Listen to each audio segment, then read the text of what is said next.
Cette activité de sensibilisation sur les thématiques environnementales, c'est une étape importante dans le cadre de la mise en œuvre du décret du 21 janvier 2021 portant l'intégration de l'éducation relative à l'environnement dans le système éducatif haïtien.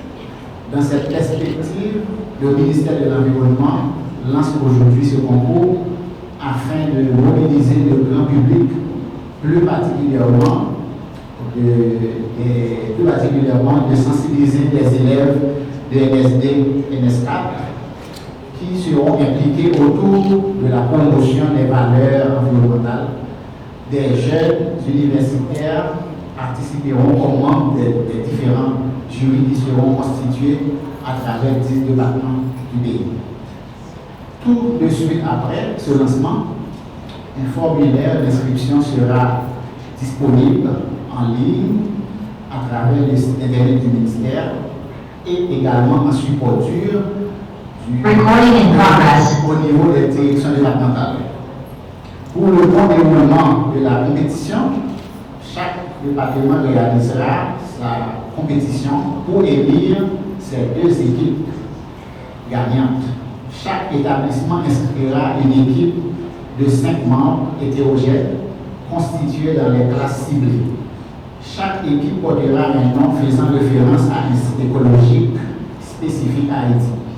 Après avoir collecté les informations tant sur le site du ministère que dans les directions départementales, suivant les critères bien établis, une formation d'orientation d'une journée sur les thématiques environnementales sera offerte aux inscrits par le département.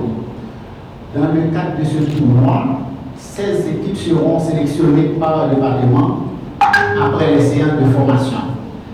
La première semaine sera réservée au premier tour selon le calendrier de match établi. Les résultats seront présentés par équipe. L'élaboration du calendrier des matchs de poule pour les affrontements directs entre les équipes se fera sur la base d'un tirage au sort.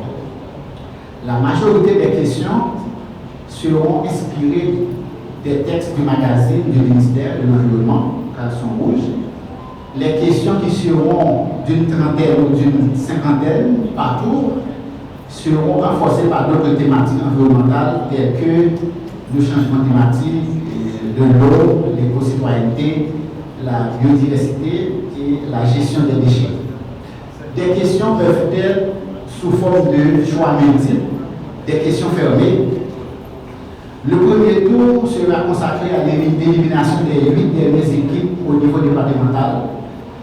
Le deuxième tour débutera avec ces 8 équipes et qui aboutira à une finale départementale pour élire 2 équipes par département. Les équipes finalistes s'affronteront pour savoir quel établissement remportera la première, la deuxième place au niveau départemental. La troisième phase sera interdépartementale.